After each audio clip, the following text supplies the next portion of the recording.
Hi hello good afternoon welcome to Bhagyalakshmi రఘుపతిని channel. నమస్తే అండి, అందరూ బాగున్నారా? నేనైతే బాగున్నాను. Happy Sunday, have a nice day. ఈరోజు రొయ్యల కర్రీ చేశానండి. అది ఏ విధంగా చేశానని ఈ వీడియోలో మీకు చూపిస్తున్నాను. కర్రీ చూడండి, కలర్ఫుల్గా ఎంత బాగా వచ్చిందో, కలర్ ఎంత బాగుందో, టేస్ట్ కూడా అంత అద్భుతంగా వచ్చిందండి. నేను ఈ విధంగా వండుకుంటాను. ఇది ఎట్లా అనేది వీడియో స్కిప్ చేయకుండా చూడండి. అండ్ రొయ్యలు తెచ్చుకొని ఎలా మనం ఇంట్లో క్లీన్ చేసుకోవాలనేది కూడా ఈ వీడియోలో మీకు చూపిస్తున్నాను. అంటే ఇప్పుడు రొయ్యలు బయట స్కిన్ అదే ఒలిపించుకొని తెచ్చి ఇంట్లోని కర్రీ చేసుకోవడమే ఎప్పుడు అవుతుంది. ఈరోజు రొయ్యలు తెచ్చి అవి ఎలాగా క్లీన్ చేసుకోవాలనేది కూడా నేను చేసి చూపిస్తున్నాను. క్లీన్ చేశాను నేనే ఈరోజు. కర్రీ అయితే అద్భుతంగా వచ్చిందండి. మీరు కూడా ఈ విధంగా ట్రై చేసి చూడండి. వీడియో స్కిప్ చేయకుండా చూడండి, మీకు అర్థమవుతుంది.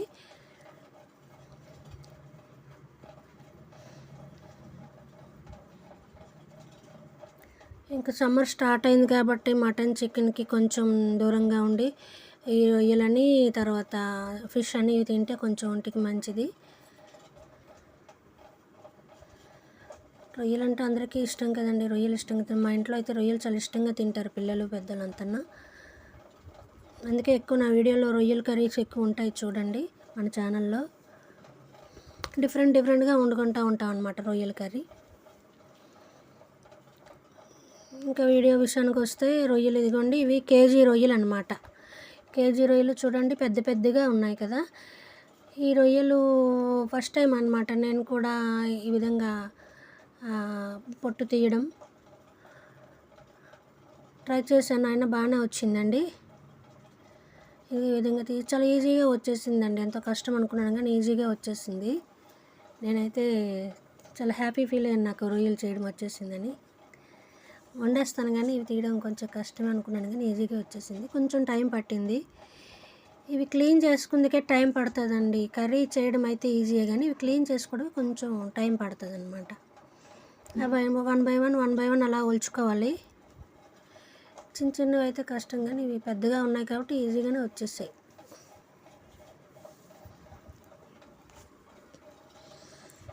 మీలో అందరికీ ఈ విధంగా రొయ్యలు స్కిన్ తీయడం వచ్చా? తీస్తారు.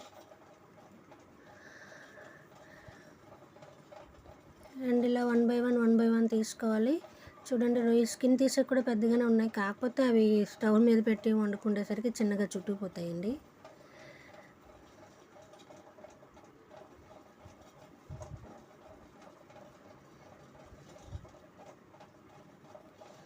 వీడియో కొంచెం స్కిప్ చేయకుండా చూడండి, ఎలాగా రొయ్యలు క్లీన్ చేసుకున్నాము, ఎలా వండుకున్నాము అనేది. సండే వచ్చిందంటే నాన్ వెజ్ ఉండాల్సిందే కదా. ఈరోజైతే రొయ్యల కర్రీ.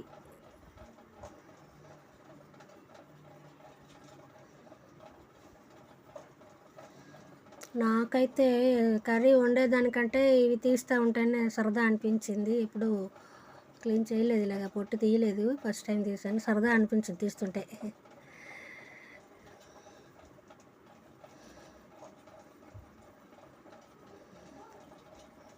ఇంకా ఇది వాటర్లోని బాగా క్లీన్ చేసుకోవాలండి. ఎక్కువ వాటర్ తోటి ఎక్కువ టైమ్స్ బాగా క్లీన్ చేసుకోవాలి. మట్టి ఉంటుంది, ఆ మట్టి లేకుండా మంచిగా క్లీన్ చేసుకోవాలి. ఆ వాటర్ మామూలు వాటర్ అయ్యేంతలాగా మాటికి కడుగుతూ ఉండాలి. నేనైతే ఒక 10 times కడిగానండి. ఎక్కడ ఇసుక ఉండకూడదు. ఇసుక ఉంటాయి రొయ్యలకి, చేపలకి కొంచెం ఇసుక ఉంటాయి కదా. నీట్గా కడుక్కొని నీచు వాసన కూడా లేకుండా బాగా కడిగేసుకోవాలి.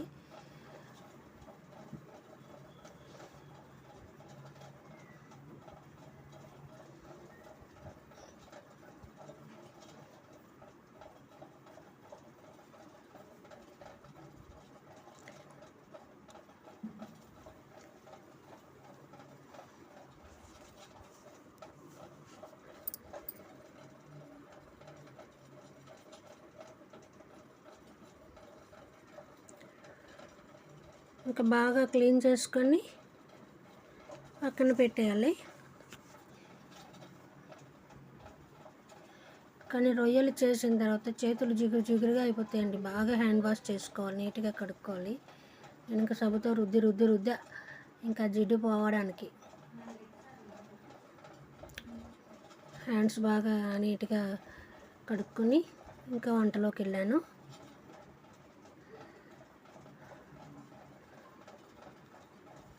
అన్నీ స్మెల్ గట్రా ఉంటే మనం ఇంక వేరే పని ఏం చేయలేము. ఇంకా వడ్డించటాలు వంట చేయడం అది ఉంటుంది కదా, స్మెల్ రాకుండా ఉండాలంటే నీట్గా క్లీన్ చేసుకోవాలి.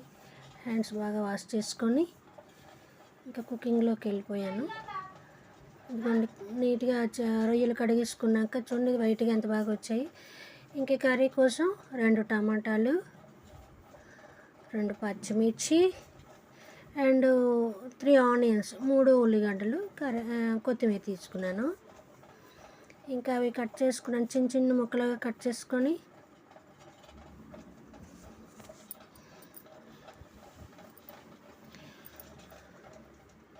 ఆనియన్స్ చిన్న ముక్కలుగా కట్ చేసుకున్నాను. చాకర్లో వేసుకొని చాక్ చేసుకోవచ్చు, కాకపోతే ఇలా చాక్ చేసుకుందాం అన్నట్టు ఇలా కట్ చేశాను.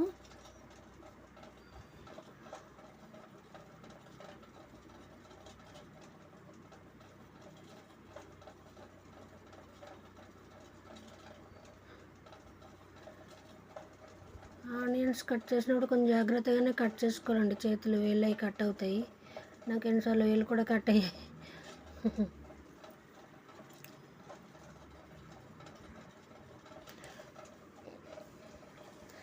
వీడియో ఎక్కడ స్కిప్ చేయకుండా చూడండి, మీకు అర్థమవుతుంది కర్రీ ఎలా వచ్చిందనేది మీరు చూడాలి.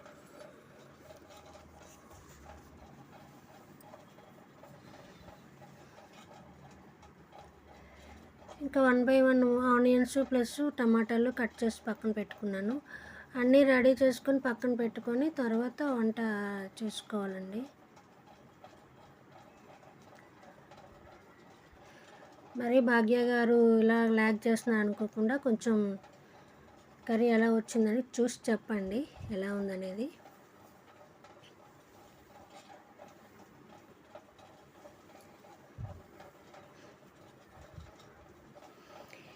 ఇంత ప్రాసెస్ ఉంటే కానీ కర్రీ ఫస్ట్ చూపించిన విధంగా రాదన్నమాట. ఏది చేసినా కానీ ఇంత ప్రాసెస్ ఉంటుంది, ఇంత టైం తీసుకుంటే కానీ కర్రీ రాదు. ప్రతి వీడియో 3 నిమిషాలు, 4 నిమిషాలు, 5 నిమిషాల్లో పెట్టేస్తాం, కానీ ఏది కూడా అంత ఈజీ కాదు వంట అంటే. ఆడవాళ్ళకు పని ఏముందిలే, ఇంట్లో ఉండి ఏం చేస్తారని మగవాళ్ళు అనుకుంటారు, కానీ ప్రతి పని కష్టమే.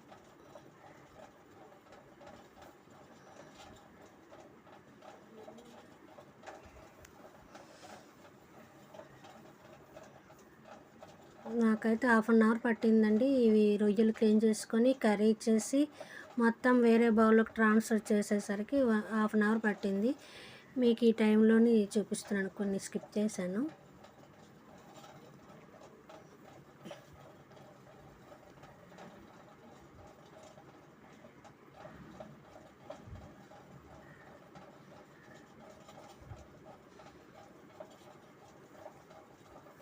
ఈరోజు వెజ్ ఉంటుంది, నాన్ వెజ్ ఉంటుందండి. నాన్ వెజ్ రొయ్యలు అయితే ఇంకా ఆమ్లెట్స్ కూడా వేస్తాను, అండ్ తోటకూర ఫ్రై కూడా చేశాను, రసం చేశాను ఈరోజు లంచ్కి అన్నమాట.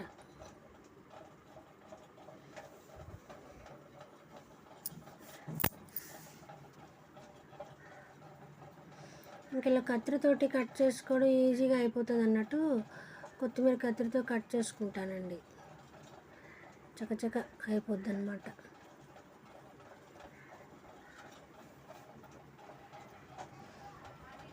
ఇంకా కళాయి పెట్టుకొని అందులో ఆయిల్ వేసుకొని కొంచెం పసుపు వేసుకోవాలి.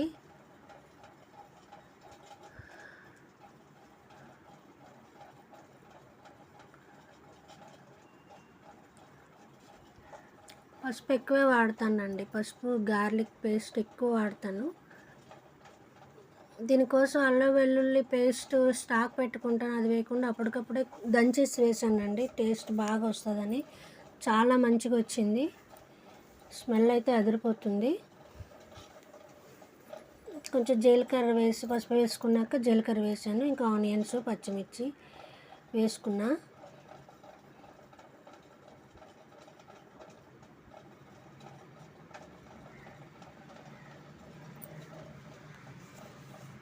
ఆనియన్స్ కొంచెం ఫ్రై అయ్యేంత వరకు కొంచెం హైలోనే పెట్టుకోవాలండి, తర్వాత తగ్గియాలి ఫ్లేము, లేకపోతే మాడిపోతుంది.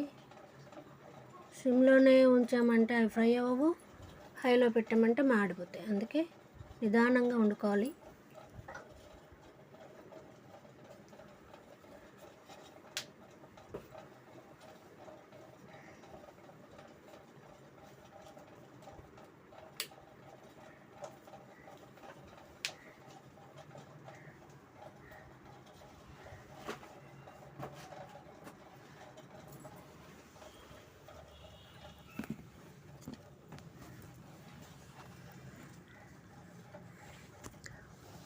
ఆనియన్స్ బాగా ఫ్రై అయిన తర్వాత ఇప్పుడు నీట్గా క్లీన్ చేసుకున్న ప్రాన్స్ అందులో వేసేసుకుందాము. అల్లం వెల్లుల్లి కొట్టాను కదా, అది కూడా వేసుకొని కొంచెం కలుపుకోవాలి.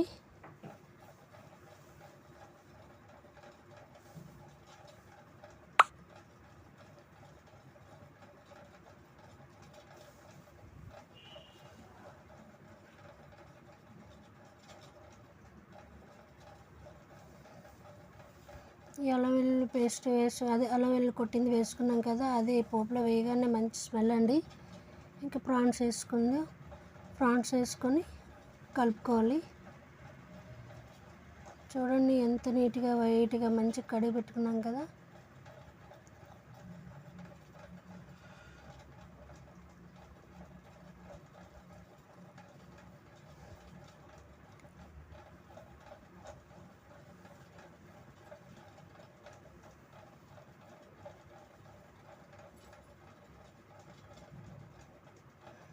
గోంగూర రొయ్యలు, వంకాయ రొయ్యలు, బీరకాయ రొయ్యలు కాంబినేషన్ కూడా బాగుంటుంది. కాకపోతే మా ఇంట్లోని మా పిల్లలు మా హస్బెండ్ ఇలాగా ఒత్తి రొయ్యలు వండితేనే ఇష్టంగా తింటారండి. అందుకే ఏది కూడా కాంబినేషన్ కాకుండా ఇలా వండుతూ ఉంటాను. ఈసారి గోంగూర రొయ్యలు వండి కూడా మీకు చూపిస్తాను.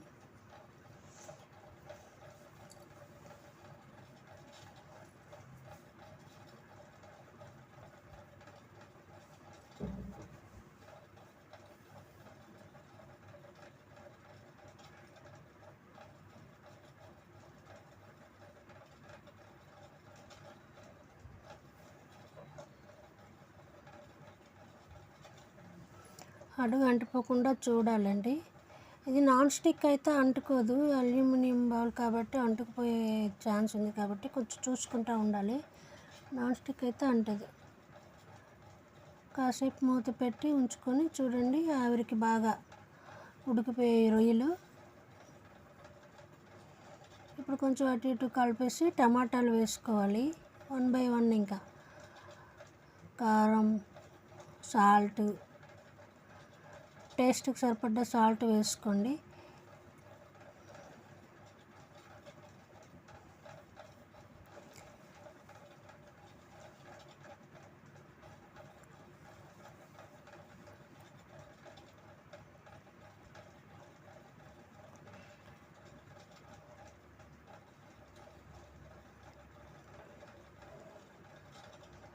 టమాటాలు వేసాక ఎప్పుడు కూడా కలపకూడదండి. టమాటాలు వేసి మూత పెట్టించేయాలి, స్మాష్ అయితే బాగా. టమాటాలు వేసుకొని ఇంక దాని మీద కారం, సాల్ట్ వేసుకోవాలి. కారం కొంచెం ఎక్కువ వేసుకున్నాను, అది మసాలా కారం కాబట్టి వేరే పౌడర్లు ఏది వేసే అవసరం లేదండి. ఆ కారంతో మంచి స్మెల్ వస్తుంది, టేస్ట్ కూడా సూపర్ ఉంటుంది. ఆ సైడ్కి రసం పెట్టాను.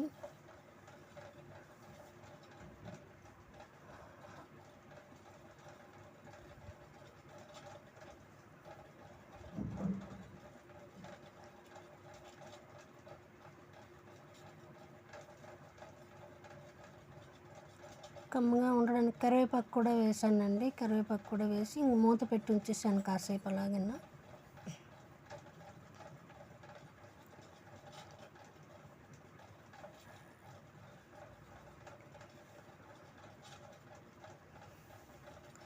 మళ్ళీ సిమ్లో పెట్టాలి, లేకుంటే హైలో పెడితే మాడిపోతుంది కాబట్టి సిమ్లో పెట్టాలి. మూత పెట్టేసి చూడండి తీసిస్తే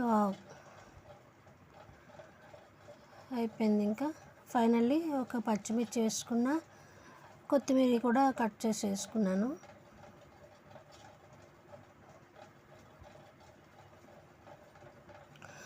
స్టార్టింగ్లో కొత్తిమీర కట్ చేశాను కదా, అది రసంలో వేసానండి. అందుకే దీనికి మళ్ళీ వేరేగా తుంచుకొని వేస్తున్నాను అనమాట. అంతేనండి, కర్రీ రెడీ అయిపోయింది. ఈ కర్రీ అన్నంతో సూపర్ ఉంటుంది. వేడివేడి రైస్ అండ్ రైస్ తినని వాళ్ళు చపాతీలు తింటారు కదా, చపాతీతో కూడా చాలా బాగుంటుంది. నాన్ వెజ్ ప్రియులకి రొయ్యలు అంటే బాగా ఇష్టమైన వాళ్ళు చాలామంది ఉంటారు కదా, అందులో మేము కూడా ఒకటి. రొయ్యలు పీతలు బాగా ఇష్టంగా తింటాము.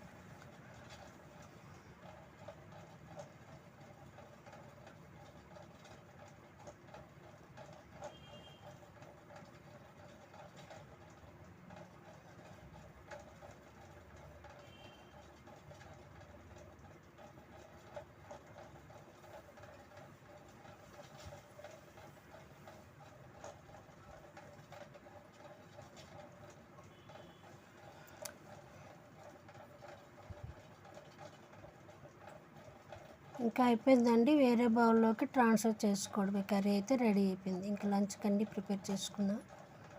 వేడివేడి రైస్లో వేసుకొని ఇంక లాగించేయడమే.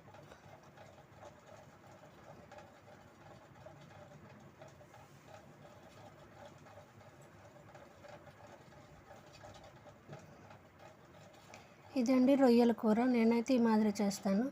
మీరు ఎలా చేసుకుంటారో నాకు కామెంట్ బాక్స్లో కామెంట్ పెట్టండి. అండ్ ఈ వీడియో నచ్చితే లైక్ చేయండి, షేర్ చేయండి, సబ్స్క్రైబ్ చేయడం మాత్రం మర్చిపోవద్దు. చూడండి రొయ్యలు ఎలా ఉడికింది అనేది కూడా చూపిస్తున్నాను. చాలా మంచిగా వచ్చిందండి కూర. పెద్ద పెద్ద రొయ్యలు కాబట్టి కుక్ అయ్యాక కూడా రొయ్యలు మంచిగానే ఉన్నాయి. ఇదండి వీడియో. Thank you for watching. Thank you. Bye bye.